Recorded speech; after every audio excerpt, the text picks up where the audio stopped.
And today, here's my 2025-2026 Champions League predictions. Let's get straight into it. We got the video ready from the Buto. He put it all together, so make sure you check out his channel. Only right that I give you my predictions on what's going to happen during Matchday 1 this season. Will Borussia Dortmund pull off a miracle win away from home against Juventus? Can Villarreal... I'm excited to watch Villarreal play, bro. I'm Canadian. There's a bunch of Canadians playing on Villarreal. There's Tejan Buchanan and Anthony Oluwaseyi. First time playing in the Champions League, bro. The Yellow Submarines. Let's see what they can do.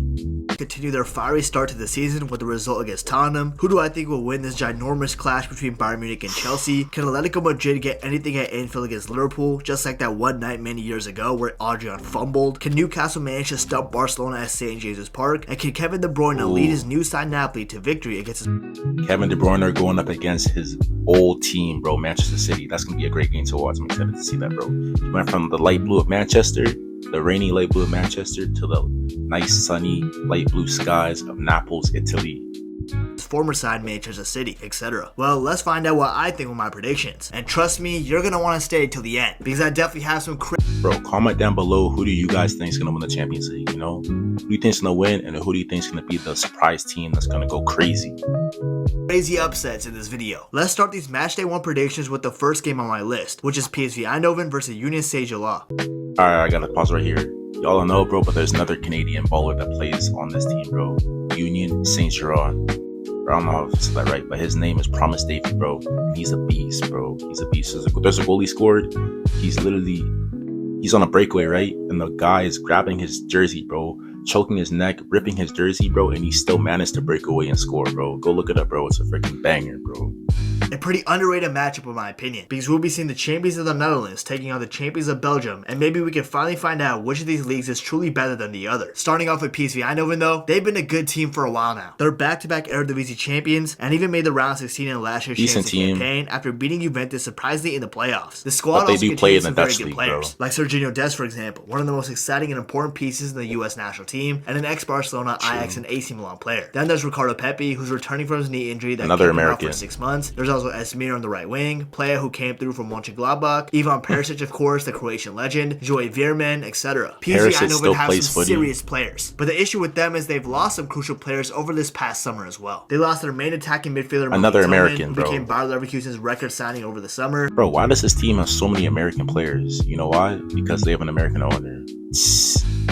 They lost Luke de Jong, who joined FC Porto as a surprise signing. How this got past Fabrizio Romano is astonishing. Johan Bakayoko left to RB Leipzig, and Noah Lang, one of their main attacking threats, left to Napoli, which means that 4 of PSV's key attacking players have left this summer. And this is affecting PSV Eindhoven negatively, because although they won 3 out of their first 3 games, they lost to Telstar somehow at home 2-0, most recently at the time we recording this video, which is hugely disappointing. So PSV right now, I do have high hopes for them, bro, but they imagine losing to a team called Palestine. Fast. While Union SG, on the other hand, after winning the Belgian league for the first time in like 9 years, they're enjoying another great start to their season now, with them currently being undefeated at the time of recording this video and being in first place, with them facing and beating good Belgian teams already like Anderlecht 2-0, they beat Stade Liège 3-0, getting away from home in a 3-2. What you know about Promise David, bro? Plus with the players that they already have, like Kevin McAllister, Alexis McAllister's brother by the way, Sophie What? They got Alexis McAllister's brother on the team? I didn't even know he had a brother, bro. That's fire. Bro, I'm saying it here right now, bro. Promise David, bro. He's gonna be up and coming star, bro. I'll guarantee it, bro. He's gonna get a big move out of this team, bro. After this Champions League season, watch out.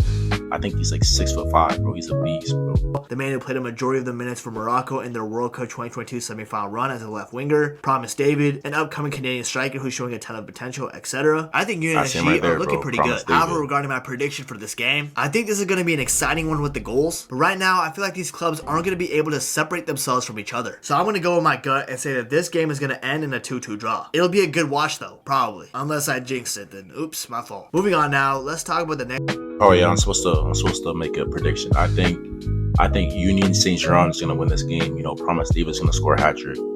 Next game on my list, where we got Athletic Club versus Arsenal in Bilbao. And this one right here is an underrated matchup for sure. Athletic Club right now are enjoying an incredible start to the season. They first kept Nico Williams and convinced him to stay when Barcelona were pursuing him heavily, which is a good thing for Bilbao. And then so far in La Liga, they beat Sevilla in a very entertaining 3-2 game, beat a good Rayo Vallecano side. Bro, go look at my other video, go look at my other video about Marcus Rashford in Barcelona. I go in depth about Nico Williams, bro, because he was supposed to go to Barca, but, something happened. His agent, the club, and, he stayed at Atletico Bilbao for hella money on 1-0, and then against rivals Real Betis away from home, they ended up winning 2-1 thanks to an 85th minute goal from Aitor Paredes. And with that, Atlético Club are currently second in La Liga. Like I said, they've had a very good start. To and when the you mix in season the for other players that Atlético they Club. have, like Iñaki Williams, Oyhan Sanset, the Moroccan Marwan Sanadi, etc., this team is looking like a proper side, at least for now. Arsenal, on the other hand, have also enjoyed a decent start to the season as well. They signed so many players this summer, like Noni Madueke from Chelsea, Christian Mosquera from Valencia, Christian Norgard from Brentford, Hincapié from Bayer Leverkusen, Martin Zubimendi from Real Sociedad. Ricci just signed their new number 10, Euriche Eze from Crystal Palace, and their superstar signing, Victor Gyökeres from Sporting. And these signings help with them being Eze at Old Trafford. I'm not gonna act like I don't know Eze. Gyökeres! The hell out of Leeds United 5-0. However, against Liverpool at Anfield, they lost 1-0 due to an amazing free kick from Dominic Soboslai, who looked like Stevie G reincarnated for a second. Here's the thing with Arsenal, talk about that Manchester United loss right now. Kai Havertz is already going to be out for a long time due to an injury. Saliba got injured in the game against Liverpool, and he'll be out for a few weeks. And Bukayo Saka got injured in the game against Leeds too. Tough. Regardless though, I did say in my original prediction video that I got Atlético Club finishing right outside the playoff spot, which means that I think they're going to get eliminated. So I gotta stay true to what I said. And even though they're away from home, I got Arsenal winning this one like 1-0 or something boring, just because Arteta plays Haram ball. Moving on from that, I think it's alright, who do I think is going to win this game? I'm going to say Arsenal. Probably like 1 or 2-0. Time we talk about Juventus versus Borussia Dortmund now. And this is a game that I think many of us football fans are going to keep it. Juventus, bro. Another Canadian baller, bro. Juventus. Who do they have? The big man. The Iceman is what they call him. Jonathan David, bro. There's Jonathan David and there's Promise David. Which one's better? Jonathan than Promise. But Promise gonna learn from Jonathan. Jonathan's gonna learn from Promise. In Canada 2026 World Cup, we're gonna win. Ion on for sure. First, let's start off with Juventus, who have a pretty good squad on paper. They got the likes of their number 10 Kenan Yildiz, the Turkish wonder kid, Vlahovic, who's alright, Weston McKennie, my favorite player on the squad for obvious reasons, Bremer just coming back from injury, Francisco Conchechao, Jonathan David joined them on a free, Coop Miners, Cambiaso, Kolulu, Locatelli, etc. But they did miss out on signing Colomwani again, with him joining Tana. And not gonna lie, under this new they didn't miss out on signing Colomwani. I'm not expecting too much out of them. This Juve side does not have the juice compared to the sides in the past. And I know they won against Atalanta away from home 2-1 and beat Parma at home 2-0 with 10 men, but still I'm not the most convinced. But you know who else I'm not the most convinced by? Borussia Dortmund. Because to start off their season, they somehow drew to St. Pauli 3-3 on the opening weekend away from home, and then slapped the hell out of Union Berlin 3-0. Typical Dortmund, man. Just so inconsistent. I don't really rate them and Nico Kovac too highly too, and the way they're treating American players recently in terms of pricing them out of transfers is getting on my nerves. But the one problem I can give Borussia Dortmund is the fact that they love to score goals with that fluid offense of theirs. And when you have a striker who loves to bang in the goals like Serhou Guirassy up front, it's only natural. So with that being said, maybe this is an upset, I have no idea. But I'm going to go for a Dortmund win away from home 2-1. Okay. I'm going to go for a Juventus win away from home. And Jonathan David's going to bag a hat trick as well, because he's the Iceman. Guirassy definitely getting on the score sheet. You heard it here first. Moving on to the next game, let's talk about Benfica versus Karabakh next. Bro, who cares about this game? They're enjoying a great start to the season, with them winning 3 games from their 3 games played, with them beating Estrella 1-0 away from home, Tondela 3-0 at home, and then beating Aversa 2-1 away from home. And then despite losing, I'll do the prediction right now. Benfica's winning that. Probably like 5-0 to Burnley for whatever reason, and Krep Aktürkoğlu to Fenerbahçe after he scored the goal to eliminate the Turkish side from the Champions League. Benfica still have a pretty solid team, with Pavlidis leading the side up front, Otamendi still at the back, Richard Rios coming in, who's such an underrated sign. Bro, Richard Rios, bro. Manchester United should have signed him, bro. We should have signed him, bro. Guaranteed, bro. This guy's gonna be a bowler, bro. Watch. He's gonna play like one or two seasons with Benfica. He's gonna get a big move somewhere else, bro. Guaranteed. Just wait and watch. Comment down below where do you think Richard Rios is gonna go next. In my opinion, and so Sudakov, etc. And then Karabakh, I mean, come on, bro. Let me not waste your guys' time. We all know Benfica is going to win this game 3-0 or something. Let's just keep it 100. Sorry, Karabakh, I'm just being honest. On to the next match we go, and we got an underrated matchup between Tottenham Hotspur versus Villarreal. Tottenham Hotspur versus Villarreal. I already told you Villarreal, they got 2 Canadian bowlers on the team, bro. Tejan Buchanan and Tani Oluwaseyi. Who's going to win this matchup? Villarreal. And Villarreal, they're in La Liga, bro. They had a fire start. I think they're 3rd place right now in La Liga. So they're actually doing really, really good, bro. And this one is going to be a good one. Starting off with Tottenham, they've had a pretty interesting start to the season. They had a very good performance in the UEFA Super Cup against PSG, even going 2-0 up at one point. But then they capitulated in the last 10 minutes of the game and eventually lost the penalties. However, it was a good performance to build on. And that's what they did when they beat Burnley 3-0, where Charleston scoring a belter in this game too. And then they ended up beating Manchester City at the Etihad 2-0 away from home, which is very impressive. But all of a sudden, in the game right before the international break, they lost at home to Tottenham's had a good start to the season, bro, except for the loss against Bournemouth. They beat Man City and they beat West Ham. With 1-0, which kind of ruined their momentum. But under Thomas Frank, this side is definitely on the come up, especially with the signings that they've made recently, like Xavi Simons from RB Leipzig and Mohamed Kudus from West Ham. Also with Daniel Levy leaving the executive chairman role or whatever, Tottenham might be even better now, so they got plenty to be happy about. And so do Villarreal fans, because they're enjoying life recently. They had a great transfer window this past summer, signed Tejan Buchanan on a permanent. Big baller Tejan Buchanan, he scored a hat-trick, bro, in his first game in La Liga, bro. Hat-trick. Deal. Thomas Partey for free, even though he's an absolute dipshit, but he's a solid player, I guess. Another Canadian, Tani Oluwaseyi. Say his name correctly. Tani Oluwaseyi. Georges Mekautze from Lyon, an incredible signing by the way, etc. Then with their performances, they had a convincing win against Oviedo 2-0, and then absolutely slapped the hell out of Girona 5-0, with Deja Buchanan scoring a hat-trick in this game. And although they drew to Celta Vigo away from home 1-1, I'm still very bullish on this Villarreal side, especially with Ayoze Perez still being there and Nicolas Pepe, who's been balling out. By the way, Selly is so tough. It's training right now on TikTok, and I can see why. It's fire. But the real question is though, who do I got winning this game? And although I am very bullish on Villarreal, playing Spurs away from home is tough. So I'm going to actually have to back a ton win here and say that they're going to win this game 2-1. I'm not begging a Tottenham win. I think Tottenham's going to lose the game, bro. I think Villarreal's going to win 3-1. Tejan's going to score 2, and Tani Oluwaseyi's going to score 1. Kudu scoring a goal in this one. You heard it here first. Moving on to the next match, we got Real Madrid taking on Prison FC. At the Santiago Bernabeu. Why do you say Prison FC, bro? What? Why you disrespecting Mason Greenwood, bro? Come on. This might also be a good game. Not gonna lie, we got some banger matches on Matchday 1. Anyways, beginning with Real Madrid, they've had a good start to their season. On top of signing some good quality players like Trent Alexander-Arnold, Real Madrid, obviously Real Madrid's gonna win, etc. They ended up beating Osasuna 1-0, beat the recently promoted side Mbappe is probably gonna get a banger, and then ended up beating Vinicius Mallorca, gonna lock in, bro. Champions League, bro. Bellingham's gonna be back. Xabi Alonso is finally getting this Madrid side to play the way he wants to, and Kylian Mbappe, of course, is leading the line with his incredible performances. And it even seems like Vinicius is finally getting back to his groove again. Bro, Mbappe is the best player at Real Madrid, bro. When Vinicius is healthy, when Bellingham's healthy, when Rodrigo is healthy, when everybody's healthy, bro, Arda Güler, Mbappe is number 1, 100%, bro. Even last year, bro, he was the best player for Real Madrid. Comment down below, bro. Who do you think is the best player for Real Madrid, bro? You think Vinny should be starting over Mbappe? I don't think so, bro. Yeah, basically, everybody's cooking except Rodrigo, who's struggling to get minutes. I don't know why he's so obsessed with being Madrid's water boy. Just leave and find a new club, little bro. And no, also Endrick too. Yeah, I forgot he existed for a second. While Marseille, on the other hand, their start to the season has been pretty entertaining to say the least. They brought in some good players like Igor Paschal from Feyenoord, DJ Egan Riley, brought back Aubameyang. They brought back Aubameyang, bro. But their performances so far in the season have been pretty mediocre. Because despite beating Paris FC 5-2, no, not PSG, the other Paris side now in League 1, they lost to 10-man Rennes in the last minute away from home 1-0 on opening weekend. And most recently lost to rivals Olympique Lyon, who had an exodus of players this past summer too, 1-0. Also, after that loss against Rennes, in the locker room, Rowe, who just got signed permanently, and Rabiot got into a heated fistfight, and this ended with both of them being sold. Rowe got sold to Bologna, and Rabiot got sold to AC Milan. And they're said. What? That's crazy. I didn't think footballers did that, bro. To face each other right after the international break. That is crazy. But with De Zerbi leading Marseille on the sidelines and talisman Mason Greenwood, who's talented despite being an absolute piece of shit, Marseille has a chance against the other teams, not Real Madrid. So yeah, I got Madrid winning this game 3-1 or something along those lines. Yeah, bro, Sam, I got Madrid winning this game probably 3 or 4-1. Mbappe's gonna get a brace. Vinny's gonna get a goal, and Arda Güler's gonna get a tap in.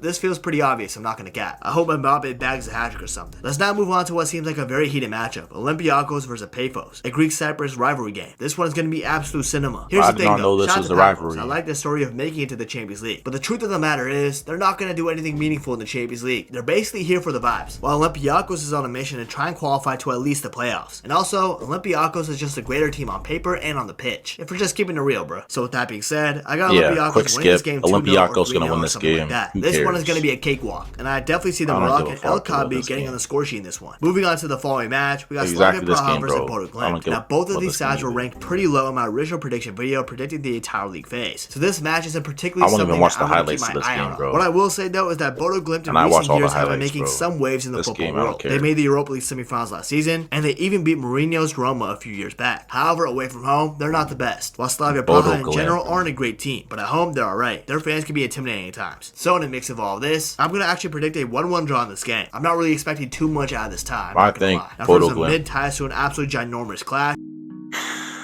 Bro, this is the rematch of the 2012 Champions League final when Drogba scored the last-minute goal and a last-minute penalty for Chelsea. But I got Bayern Munich winning this game, bro. You already know. Harry Kane, Olise, Alphonso Davies, hopefully he's back and ready to play, and Musiala. I think it's time we talk about Bayern Munich versus Chelsea. And oh boy, I cannot wait for this one. But before we talk about it, please remember to subscribe to the channel. I really appreciate it and it means a lot. Please remember to subscribe to the channel, bro. You know, I really appreciate it. You know, it means a lot. Subscribe, leave a like, leave a comment, leave something down below, bro, so I remember it. Also, make sure, you know, follow me on Instagram and TikTok, you know, just to get to know me more. You know, I'm posting videos every single day, training at the gym, at the field, you know what I'm saying? Lock in with me. And subscribe to the channel. Thank you. Now back to the game, starting off with Bayern Munich. I mean, they're definitely the best team in Germany. That's not even up for discussion, especially when they got top players such as Harry Kane up top, Michael Olise, who I'm expecting to have a world-class season, and new signings to help out, like Luis Diaz from Liverpool and Colombia, and Nicolas Jackson, the next greatest striker in the world. Bro, they really signed Nicolas Jackson, bro. I feel like Nicolas Jackson will do decent though at Bayern for some reason, bro. Just because Bayern Munich dominate every single game, bro. They have so many chances every single game, you know. Like, how shit can Nicolas Jackson really be, bro? You know? Nicolas Jackson. Okay, let's be serious. Not Jackson. But everybody else is pretty top quality. Not only that, Bayern Munich are enjoying a great start to the campaign. They won the DFL Super Cup against Stuttgart 2-1. They absolutely slapped the hell out of RB Leipzig 6-0. Of course, they're having a great start to the season, bro. They have a great start to the season every single year. Under Vincent Kompany. Here's the thing. A lot of pundits and football fans are saying that Chelsea's going to be more suited for knockout-style competitions like the Champions League. And I seem to agree with them. Their style under Enzo Maresca seems more suited to that way. Like Chelsea, especially with the players that they got. Like Cole Palmer, who's probably missing the game against Bayern Munich due to injury, but my point stands. Then there's Moises Caicedo, Enzo Fernandez, João Pedro, Jamie Barrow-Giddens, Reece James when he's fit, etc. Chelsea seem to be building a great and young team, and I feel like they're about to cook in the Champions League. They've had a pretty good start to the season too. Although they drew the first game 0 under Crystal Palace, don't forget about Garnacho. They destroyed West Ham away from home 5-1, and then beat Fulham rather controversially at home 2-0. And I'm not gonna lie, even with Cole Palmer missing the game most likely, I feel like I'm still gonna back Chelsea even though they are away from home. So with that being said, I got Chelsea beating Bayern Munich at the Allianz Arena 3-2, and this is gonna be a thrilling game. And you know what? You're crazy, bro. This guy thinks Chelsea's gonna win away from home, bro. No way, bro. I think Bayern Munich's gonna win this game 3-2. Olise's gonna score. Harry Kane's gonna score. Brace. That's what I think is going to happen. On to the next match we go. Let's talk about PSG versus Atalanta. Now, of course, we're all familiar with how good PSG is looking under Luis Enrique. They won the Champions League last season after all, their first one ever, and they're enjoying a good start to the season, with that beating Nantes 1-0 away from home, 1-0 at home against Angers, and then beat Toulouse away from home 6-3. They also won the Super Cup against Tottenham, as I mentioned previously. Right now, though, PSG are going through some issues. I'm not too convinced by their new goalkeeper, Lucas Chevalier. He's not as good as Donnarumma to me, who they let go to Man City, and they're dealing with some injury issues right now. Ousmane Dembele will be out for a few weeks, so will Desiree Doué. Bro, this is completely off note, but I just remembered, bro. Donnarumma is playing for Manchester City, bro. And the Manchester United derby is on Sunday. So that means Donnarumma's gonna be in goal, bro. And Donnarumma broke Musiala's foot, bro. So hopefully the game, bro, hopefully we can get back on Donnarumma, bro. And even the manager himself, Luis Enrique, got into a biking accident, so he seems to be injured too. While Atalanta, on the other hand, although they lost their manager that has done a lot for them, Gasperini, who left to Roma, and nobody knows what's going to happen with Lookman because he didn't get his move that he wanted in the transfer window, and the fact that they started their season winless, losing to Juventus 2-1, drawing a Pisa 1-1, and drawing to Parma 1-1, they're looking kind of mid right now too. To be honest, they're looking worse than mid. But hey, they did sign Yunus Musa, so kudos to them. But to be honest, even though PSG are struggling with the fitness of their players, and maybe this has to do with Club World Cup fatigue, who knows, maybe Jurgen Klopp was right all along with what he said. Of course he's right, man. That's my gaffer forever, bro. And I still got PSG taking this one though. So I'm gonna go with like a 3-1 victory for PSG in this game.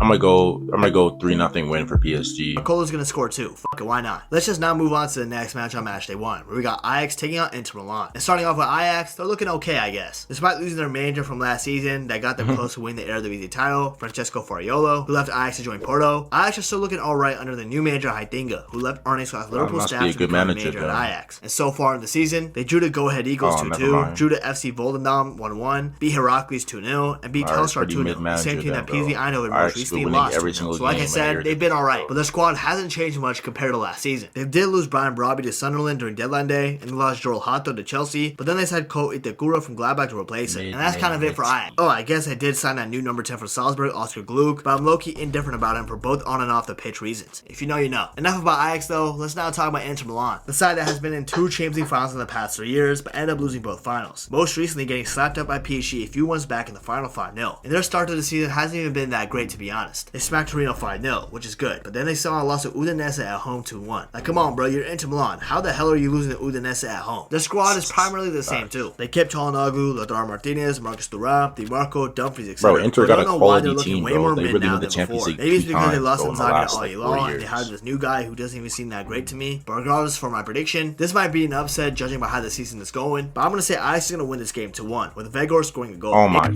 fucking god, bro. Don't remind me about fucking Veghorst, bro. I can't believe Veghorst played for United, bro. Absolute disgrace, bro, to the badge, bro. Ten Hag, bro, he needs to be studied, bro. He actually needs to be studied, bro. He really signed Veghorst and played him in number 10, bro.